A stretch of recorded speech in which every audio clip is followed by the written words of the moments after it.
and welcome to Living Stones, a podcast of conversations with the people of Red Mountain Community Church, highlighting the victories and struggles, the snapshots and stories of the people sitting right next to you on Sunday morning. I'm Peter Franson from Spirit Blade Productions and your fellow seat warmer at Red Mountain Community Church. My co-host today is Matt Gibson, our pastor of Young Adults and Student Ministries, and one of two former RMCC worship pastors in this room. I don't know if we should start a club or a support group or... What would the meetings be like? What would we talk about if it was let's say if it was a support group? Oh boy. Or a club, either way. What would be the content of that, you think? Goodness. The trauma experience from doing that song we used to do all the time where they stand in the bridge. What's that song called, Jessica? Oh. The Stand. The Stand. It's called The Stand. Oh, how appropriate. how often that song was requested. Is that the one, I'll stand arms high and heart abandoned, and where you're not a real Christian if you don't put your arms up? And if you don't stand. And if you don't stand. We did that from 2005 to 13, maybe twice a week, maybe 3 times a week. I'm just glad it's not my gig anymore. It was a good time, but... Jess does a wonderful job. Jessica is like, I don't think I've ever met anybody that is more fit for the role of worship pastor than Jessica. And I'm a little bit biased. Because she was my intern for a short little while, but that's been really cool. That's great.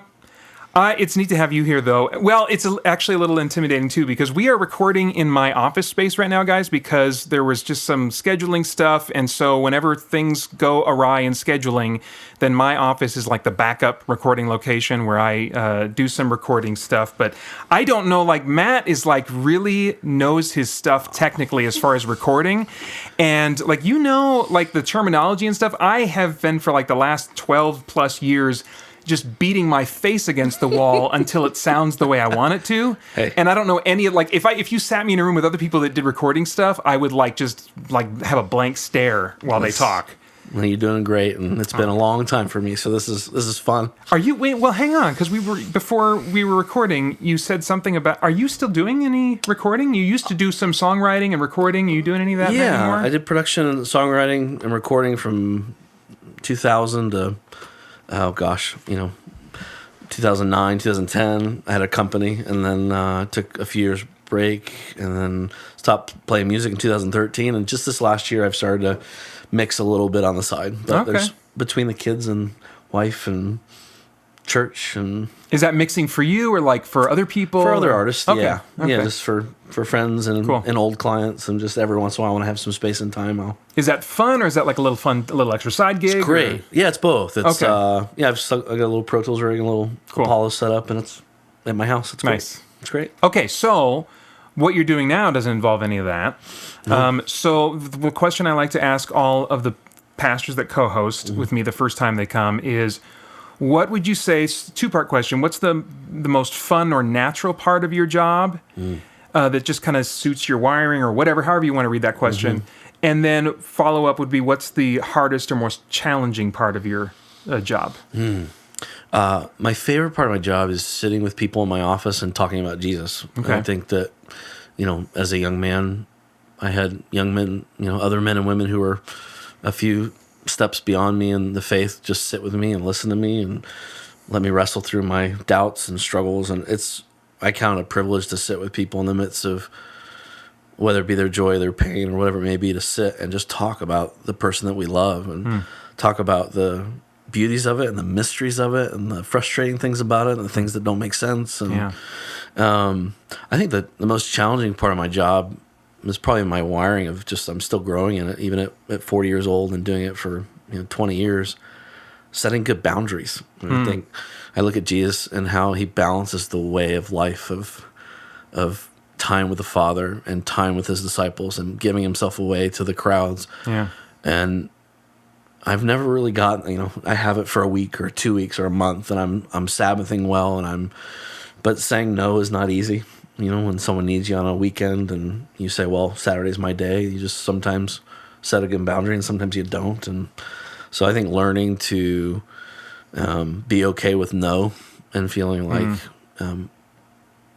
my job is to serve people, but Jesus is the one who's saving, Jesus is the one who's rescuing, and it's okay sometimes to say no. I've never excelled at that. And so that's probably the most difficult part of my job and difficult on my family. And so Adrian's good to be there and remind me in a loving way of when I need to say no. And so, yeah. If you had to choose, would you rather learn fire eating or sword swallowing?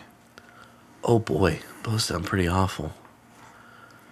He barely even blinked at that, everybody. He was just ready to go with me there. I'm going to go door number 1. I'm going to go fire eating. Fire eating? Yeah, Why? sword just feels like... It feels like I'd ruin... Like I'm definitely going to die if a sword goes down my throat. Yeah. Like I wouldn't be able to handle the gag reflex or the... Yeah. I'm dying. The fire thing feels like, well, maybe I get out of that alive. Maybe.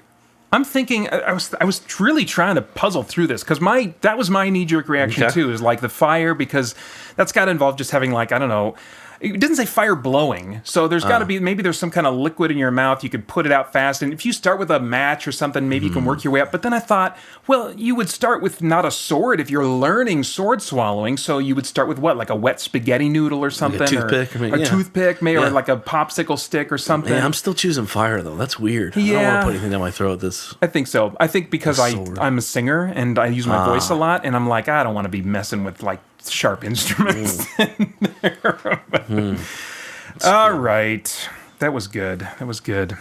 All right. Well, earlier today, Matt and I spent some time talking with Chuck Broad, who served for many years as a missionary overseas and continues teaching outgoing missionaries today. We spent some time getting to know him and his experiences some more. Here's that conversation right now.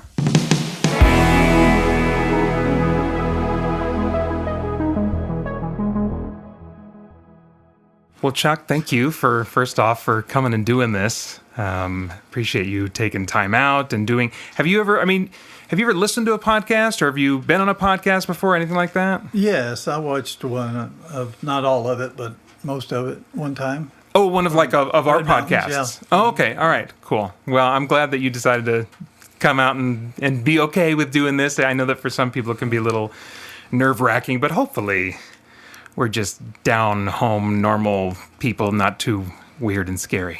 Sure. Okay.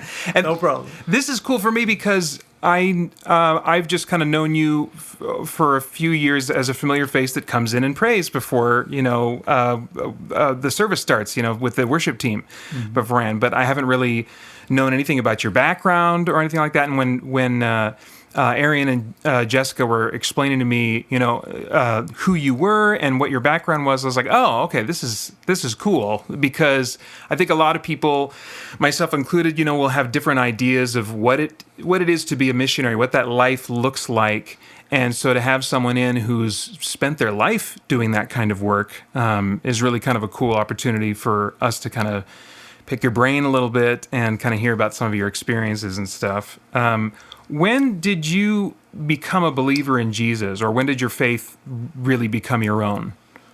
I grew up in Arkansas and was in our church as a young person, but then when I became a teenager in high school, I kind of walked away from the church.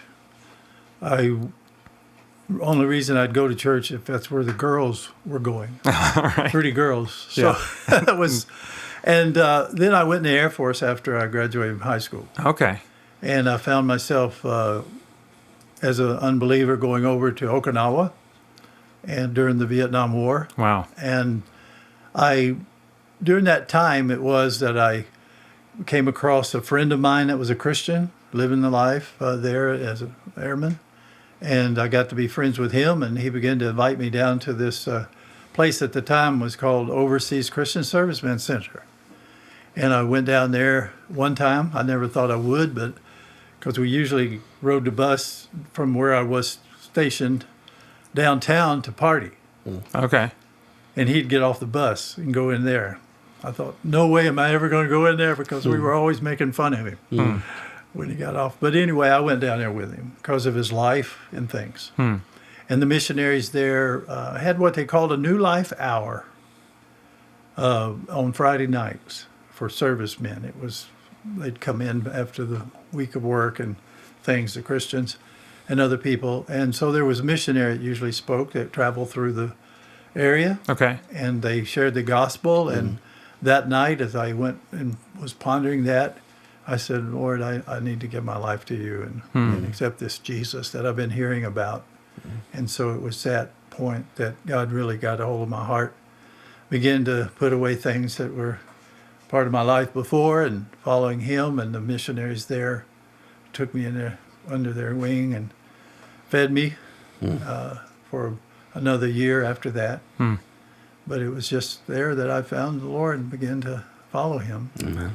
And then it's at some point after that, you find yourself with your wife Judy serving as missionaries for a number of years. So, like, how did you, after becoming a believer, initially come to take an interest in missionary work? Well, I think that sparked something in me as I saw that other culture that I was in. But I was still growing, I was still young, so I came back to the U.S. and I was stationed in San Antonio as a single person. And there was a man there working, that lived there, that was an airman, an older man, had many years in serving, and he had a Bible study group, you know, of men and women, and he had a home that he would invite us over to. So I would go there. And we went to conferences with the navigators. Okay. He was around them, and I became involved with them at a military base there. And it was through those conferences missionaries would come through and talk about missions. And that kind of still stirred the pot a little more, you know. And still single. And then in 1968, just as I was getting out of the Air Force, I went to a conference at Estes Park. Okay. Collegiate conference, and there was about 3,000 collegiates there from all over the U.S. And the speakers were missionaries. Okay. And so this last one that spoke at that conference that time was Bob Boardman, who was a military guy, and he'd got injured in the war, and he could just barely talk. But he really challenged people. He was a missionary now, and he challenged us about the mission field and being willing to go. And that was where God really grabbed my heart.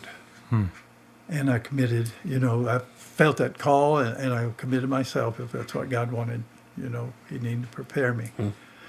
So God was patient, because after that, I went to college, got married, had a family.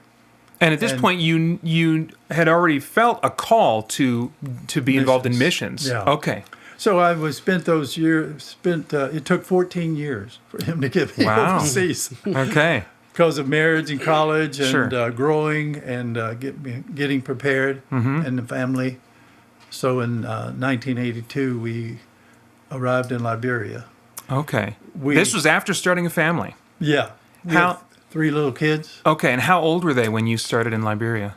3, 6, and 8. Okay. Yeah. We had 2 girls and a boy in the middle.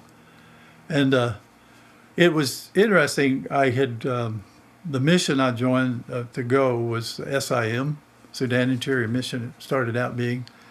And I went over to back to them. I had come across them through a training program with the navigators I was at, and they came and spoke. And I wrote them and asked about the preliminary of applications and, you know, applying for screening and all that. And then in late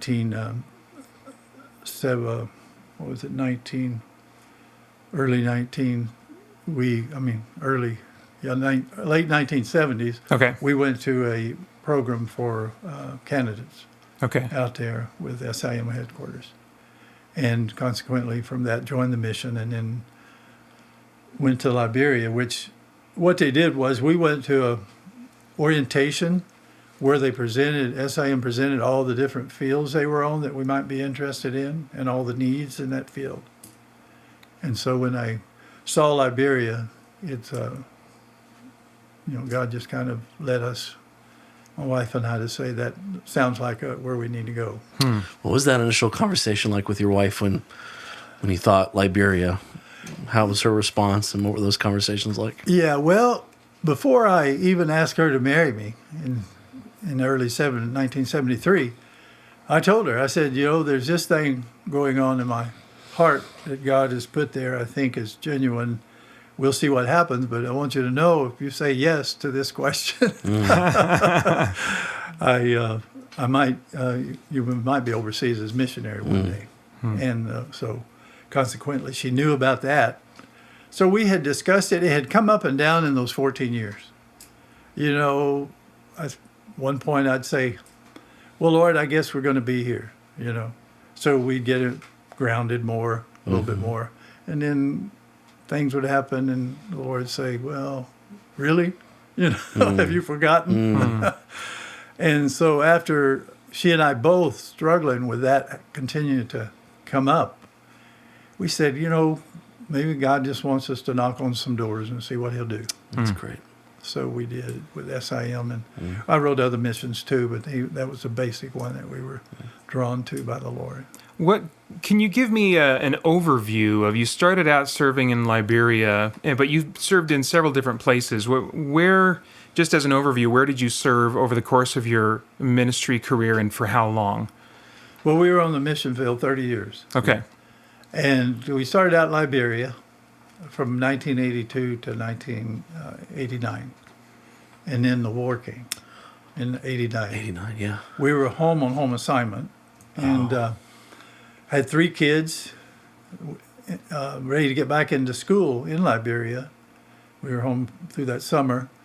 And the war came, got worse, and all of our missionaries evacuated.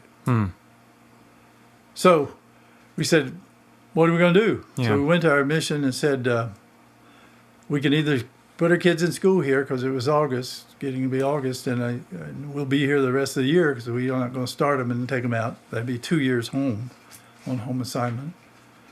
And I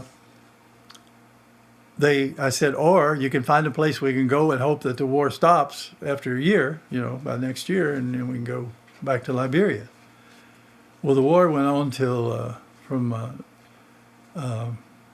89 to 2003. Oh, wow. 14 years. And so after a year down in Bolivia, we went down there to work at a school. We worked at a mission school that SIM has for missionary kids and nationals too. And so I taught some courses, Bible and social studies, and Judy worked with the younger kids, and our kids went to school there. After the year, we said, well, the war's not over, what do we do? So we prayed and went to the mission. I said, we really feel called back to Africa, even though our kids loved it in Bolivia. And they called back to Africa, so where is there a need? And they said, we just so happened that our church-related thing in Nigeria asked for a missionary who was involved in discipleship and pastoral training. Yeah, so when we read it, what they had written, I said, Judy and I both said, that looks like us. And they had a missionary kids school there. It was an English-speaking situation, mostly. And so we said, well, let's let them know. If they accept us, then, you know, we'll know that's God's calling to go there. So we went to Nigeria in 1991. Okay. And was there for 21 years. And that was the last place that you served at overseas, is that right? The last place. Okay, all right. What, I feel like I'm getting just maybe some hints of what you were doing, but can you give me an idea of what your day-to-day work was, what the nature of the work was? Yeah, in Liberia, it was a young church. Our mission had a radio station and a hospital there. And my heart was, of course, was discipleship, equipping, and training. And so the church, urban church, had just started. And we were just getting a focus on the urban areas because all the young people from the rural areas didn't want to farm. Okay. They were sloth. So they wanted to come to the cities. And they came into the cities for education, basically. And so our ministries was reaching out to them and plant churches as they grew up and things, and had leadership trained and equipped and things. Okay. So it was a lot of evangelism and discipleship, that ministry. Okay. Was it like a lot of one-on-one stuff or classroom situations A or? little bit of both. Okay. I had groups. I had single people. Okay. And it was just exciting to see God working, in that. The churches grew, different church. We had planted different churches after that. And it was called the Evangelical Church of Liberia. Okay. It wasn't connected with Evangelical Free. It's just what they chose Yeah. to name it. And that basically was it, discipleship and training. Okay. Chuck, we've talked about this before, but I think it'd be great for our people to hear like how that hunger for discipleship, that call for you specifically and for your wife to care for and to model the way of Jesus to other people and to invite them to do it with others. Where did that spark in you? At what time in your life and kind of grow? Was that in your days when you started following Jesus? Was it a little later? It started with the man in San Antonio when I went down there in the military, and then being involved with the Navigators, which was their big emphasis of discipleship and maker of disciples. Yeah. So it started there, just to seeing the investment in the life of people to that degree and what change it can make. Yeah. I saw it in my life, what change it Right. made and things. It's exciting. On a similar track, what, as you look back, what specifically drew you to each of the places that you served at? Well, as I said, Liberia was basically because there was a need there of someone to work with young believers and help them to grow up and mature to be disciples and then train them, equip them to be disciple makers. And so that was what was on my heart. And there was really, the person who was doing the urban church planning was leaving Liberia. And so when we got there, we stepped into that and kind of mentored and equipped the leaders, pastors, and the elders in the churches thing to do church of the work of the ministry there. Okay. So when we went to Bolivia, that was just a fill-in. We went there because it would meet the need we hoped for a year, Okay. and it did because they needed some more teachers in the school, and my kids got into school. Okay. So ministering there was basically to students, in the school, which was through the Bible that I was teaching in course for one of the grades. So Nigeria was again the call of the church, that asked our mission if they had anybody that was able to help. So that was what drew us there. Okay. And it was amazing. I'll tell you a lot more about that if you want it. Yeah. Well, sure. Yeah. I mean, I want to hear where your heart's at. Well, I went there, and the church in Nigeria was called the Evangelical Church of West Africa too. Okay. And at that time, they had about 1,000 churches. Today, they have about 6,000 local churches in Nigeria alone. They have their own mission agency where Wow. they're sending out Nigerians. We got missionaries in Chicago. And that was a guy that I worked with, that's there now for a while in a ministry there in Nigeria. But what was exciting was they were wide open to get involved in discipleship because the general secretary of the church had said, we're a church a mile wide and an inch deep spiritually. We haven't had the concentration on being a true disciple, and the pastors don't know what to do, and others don't know what to do, once they become a Christian. We're seeing them come in the front door and out the back. And that happens in a lot of churches that don't focus on spiritual growth and things in the people. Yeah. So anyway, that was Nigeria. It was just, I met with a team of older people in the church leadership, and I took them through some principles and things of discipleship and said, this is what I'm going to do. What do you think? They said, it's exactly what we need. So I started, and I worked with them for a while, just helping them to learn so they could do some of the teaching too. And then I took 7 seminary students and I met with them. And they, in turn, began to disciple other people too. Okay. So the multiplication started, like 2 Timothy 2:2 says, Paul encouraged Timothy to find faithful men who would be able to help others. So it was Paul and Timothy and faithful men and others he was looking to reproduce. Yeah. And I find that's what excited me is God wants disciples, not just to be a disciple. He wants us to grow to be a disciple maker. He makes disciples. Yeah, amen. And once you do that, what do you see? Explosion, growth, Yeah. and things, and numbers, and it's not all just for numbers, but that's what happens. Yeah. So there's hundreds of pastors there now who caught the vision of that and are doing it. Wow. 1,000, I'd say, because there's 7,000 churches. That's awesome.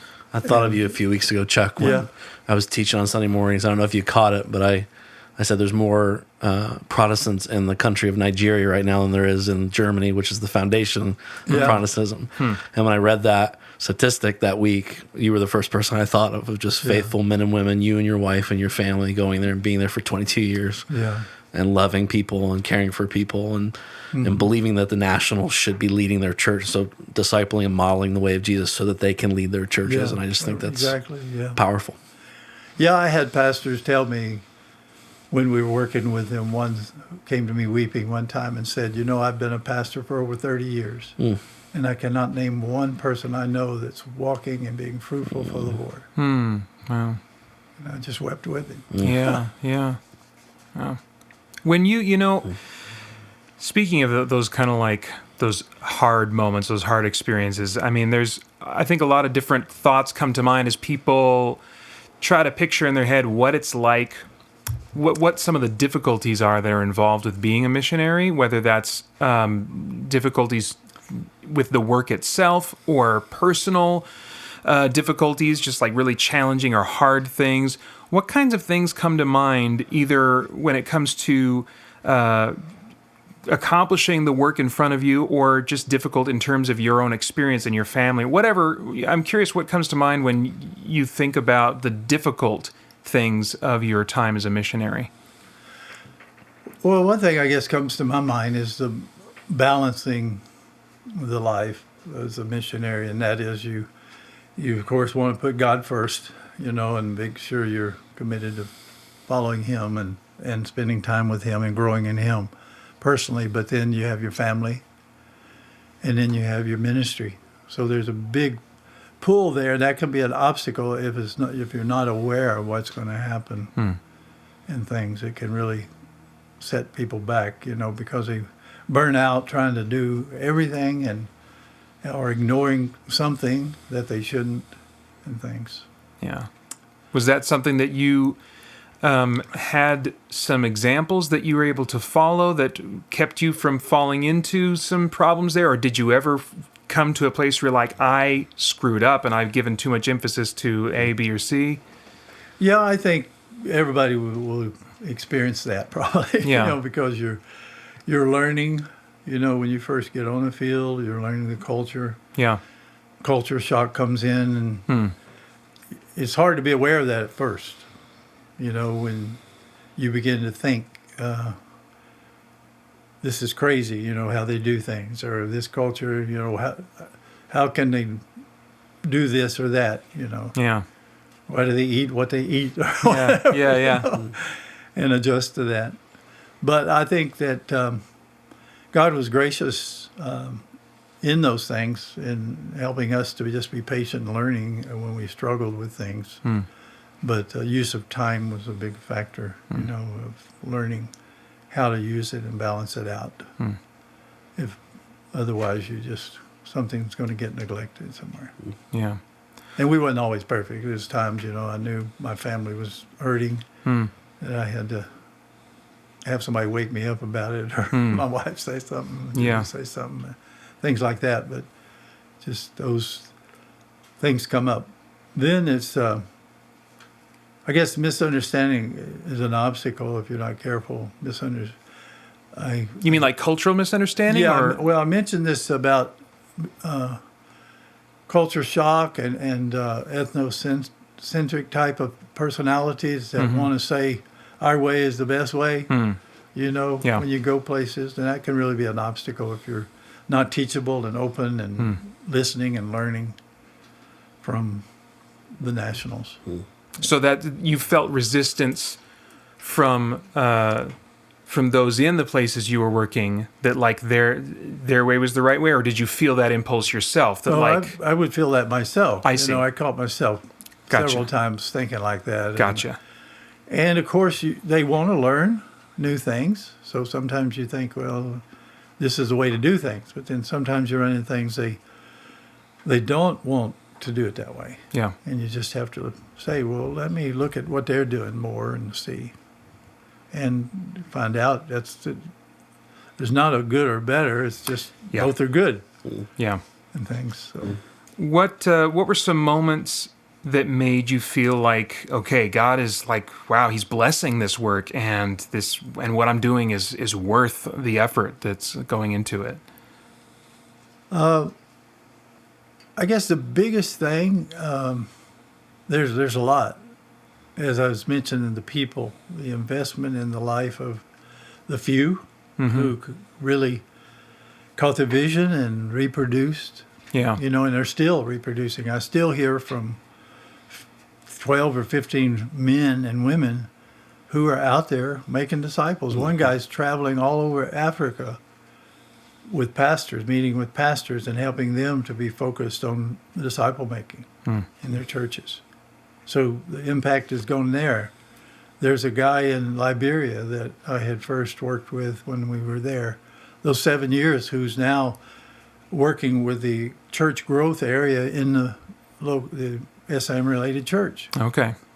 So I always say, if you look back in the past, what do you want to see? Not I've built this or I've done that, but what has happened in the life of people and what are they doing? Are you able to see them continuing? Yeah. And that's it.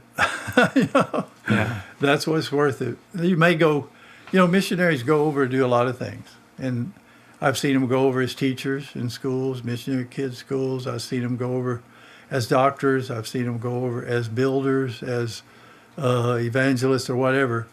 But the thing is, you don't want to just be there building a building. You want it to affect lives of people. Yeah. It may help them together and worship together and all this in church. But you want to keep a focus that the people are what's really important. What do you think? I mean, you've continued now to be involved in teaching missionaries since you've retired from being overseas. Are there any characteristics that you think can just kind of maybe make or break someone that's a long-term missionary? It's some of the same things, I guess, that you run into. I think it's the expectations that you go with. Okay. If you can get a more idea of what cultural shock is, it might not catch you unaware.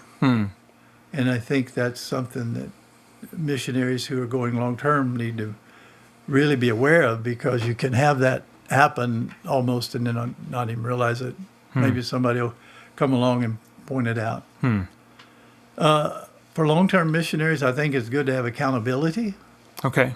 Get a close friend, missionary friend, other missionary friend, or a group of men or women, and meet with them. And just do, because we've had some real tragedies on the mission field of moral character and other problems that they have and things that they just weren't accountable to anybody, and that's how they fell into sin. So that's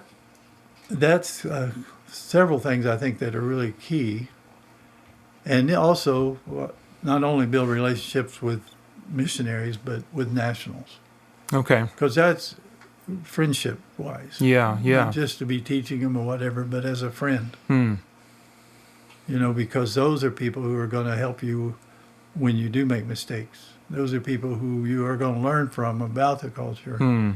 Those are people who are going to really help you with questions that come up and what to do, I've had things where some countries you go to, you're going to have people coming all the time, and asking for help. Okay. And you have to really pray through that. That's one thing I think a long-term missionary needs to be aware of. You're not going to be able to help everybody. And you're probably going to get took sometimes, Taken advantage of. Yeah. Yeah. Mm-hmm. But I had one guy, just for instance, who came into my office and said, could I help him with his daughter that's dying in the hospital, and give him some money to help him. And so there had been cases where some people knew that there was people going around trying to get money out of missionaries for family problems or something. But my coworker, Nigerian guy, I called him in. I said, "What do you think?" And he said, "Well, let's take him to the hospital and visit her and see what's going on before we do anything." So we went down to the hospital. He went with us. We walked in the hall and down where he was supposed to be going to a room, and zoom, he was gone. Oh. There was no daughter there. Yeah. No, he just was, once he saw that we were going to expect to see his daughter and things before we'd help him. Yeah. So those kind of things, you learn from the nationals. They don't do it. They are careful. They know they can be taken, and they don't have that much money. And that leads to the other thing. I guess for both long-term and short-term missionaries, we need to realize we're rich. We may not be it here. We may have debt and all that over our head. But when you go to another country that is struggling financially, economically, and stuff, you're rich, and you just have to face that and say, "Okay, I am." But like I said, you can't help everybody. You got to be wise in what you do. Help and ask God, need prayer for God helping to know what to do and do it in the right way. Is there, maybe that was just it, but I was going to ask, is there like a recurring thing that you've found yourself trying to pass along to the missionaries that you teach? Yeah, when you say missionaries teach, I guess you're referring to my trips I've taken. I've taken several trips to conferences for contacts I've got that are asking for discipleship, equipping That's right. ministry to Yes. the missionaries they're working with or pastors. And, well, it's just basically back to the same thing for all of us is make sure that you're grounded in that personal relationship with God and through His Word and prayer. And that's strategic for them. The second is culture. Don't take your culture, and think it's the best. Learn, be listening and learning. And then, I guess, for short term, it'd be to be sure you know how to share the gospel clearly, simply and clearly. And the other things would be just give yourself, more is caught than taught. Yeah, okay, what that phrase is, it's live your life out and let them see it. Let them see your devotion to the Lord and in your times with Him and what that's doing in your life. Let them see the love you have for God and for them. And that is caught. And once, that's part of I think the lighting of the vision is to just get around somebody that you see has that kind of vision and fire in them. And you'll probably catch it if you stay around them long enough. So, I think that we try to give them basic tools, and say this is the things that will help you, go out and make disciples and things. Well, thank you so much for this. This is really cool to just kind of hear from your perspective, both as it relates to long-term missions and then also thoughts about short-term mission work. So I appreciate you. I think, not necessarily a ton of people at Red Mountain are going to be involved in long-term missionary work, but Red Mountain does have a focus on short-term missions, and so I think so much of what you've said really applies, in principle to that too. So this has been great. Thank you for doing this, Chuck. Appreciate it. Yeah, can I say one more thing about that comment? It's interesting that we sometimes want to say, oh, you're a missionary, foreign missionary, and we sort of look at that as the ultimate. But I think in God's eyes, we're all missionaries. Yeah. Because we're given a message, and we're given a command to take it and share it. And so, we're all missionaries. So a lot of that applies here. I think about our culture and how it's changing. How relevant are we being to that culture? And I think Red Mountain does do a good job on that. I mean, it's seeing people who have experienced, different things than what they find and see at Red Mountain. So it's really encouraging. So yeah, so you're kind of talking about taking that same principle of making sure that we are relating to the locals, and saying that's absolutely applicable to our own neighborhood, and making sure that we are remaining able to connect with and understand and see the perspective of those right here in our own neighborhood, as opposed to kind of getting stuck in our churchy ways. Right, yeah. Yeah, that's a great thought. Well, thank you for the opportunity. It's been a blessing for me, and I hope it comes out okay. Yeah, this was great. Thank you. Thanks, Jeff.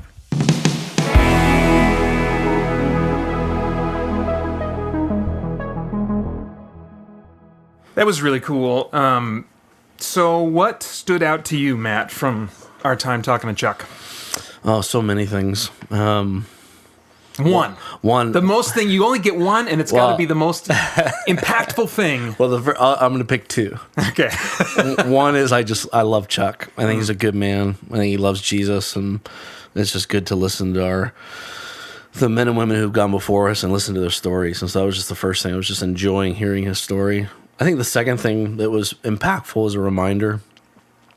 These are not the words Chuck used, but Chuck and I at lunch before have talked about the idea of, we have this role as teachers and educators to exegete the text, to figure out what's going on in the first century of the New Testament and figure out what that word meant then. And at the same time, he's talking about exegeting culture. When you come into a culture, whether it be Nigeria or Liberia or Mesa, and there is a narrative, there's something going on when we step into our workplaces, into our homes. And one of our jobs as Christians, and what's beautiful is if we have a job, it means Jesus has equipped us to do it through the Spirit, is to take a step back and listen and watch and learn and go, what are some of the narratives going on within my surroundings at my work today? What's actually being believed here and thought of? And then as we listen and learn and love and serve, we actually have a worldview that we have in Jesus, that he is actually king, that he actually is true, and that he has a narrative, a story he's telling, that we're a part of it. How do we engage that and listen and gently push back when we're supposed to push back, and strongly push back when the Spirit gives us strength? And I just am encouraged by Chuck's heart that as he walked in to different places with his family, that they were trying to learn from a completely different culture. It doesn't change the truth of Jesus and his life, death, and resurrection, but it does change how we present and engage. And I was just encouraged by that a man, whether he's in Mesa, Arizona, or in Liberia, Africa, he's trying to ask the question of what's going around in my culture. Holy Spirit, how do you want me to speak? How do you want me to live in light of this? How do I engage with this really difficult thing over here? And the whole time saying, how do I stay humble in the midst of that? That I have this power-infusing spirit inside of me that's life, but I'm also a human being who misses the mark sometimes, doesn't listen for the Spirit's wisdom, makes my own choices, makes my own impressions of people, and jumps a little ahead sometimes. So I was just encouraged by being ministered to by a man who I think has really sought to love Jesus and learn as he's gone along. So how about you? Well, I think what stood out to me was how the body of believers was a recurring element in both his work and in just his sanctification, and how he was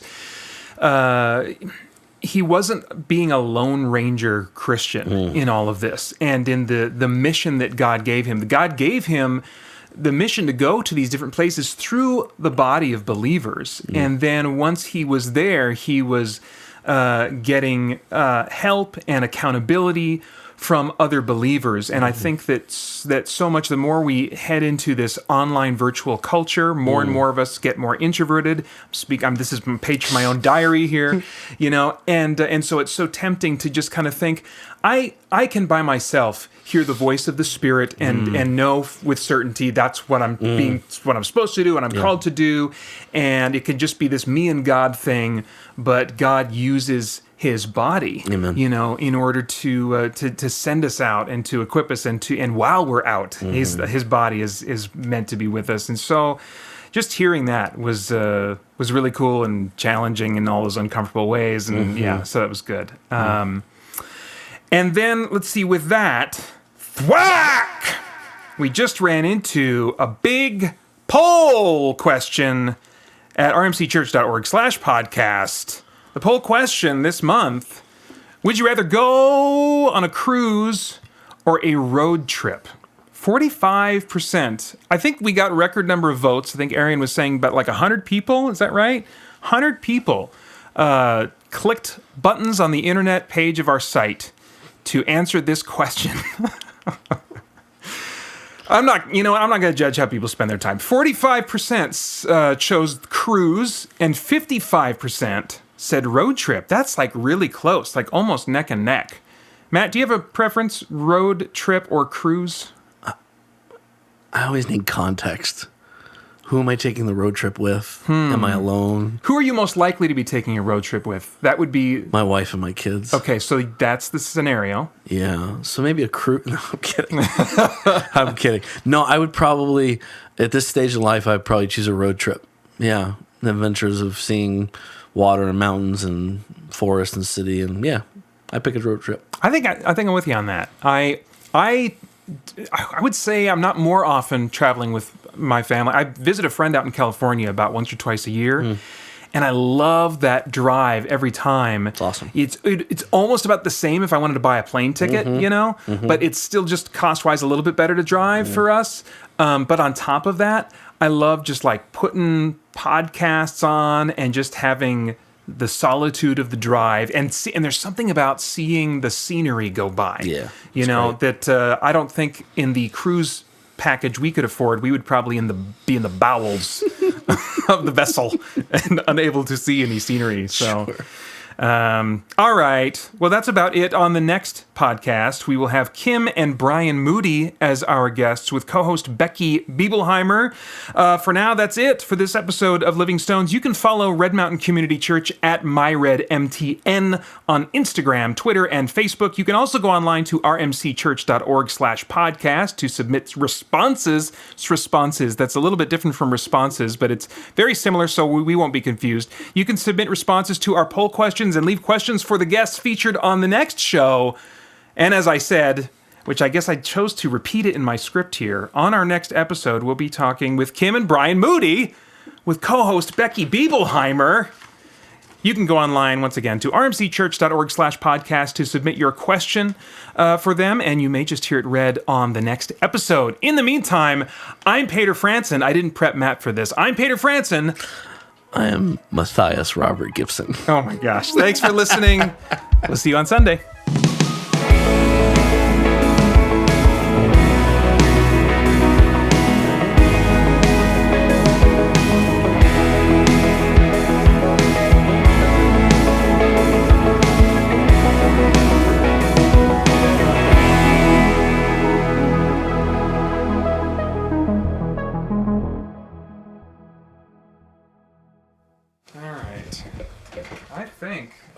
Stop the recording or not. I think I did. Nope, we're still just running. Cool. We'll just keep it running. It's fine. Sweet. Just more work for Austin. Yeah. He's still editing this, right? Yeah. Okay. Hi, Austin. We miss you. Sorry for all the sound things. Sorry. I'm trying to think of all the things I can create for him that are difficult to get.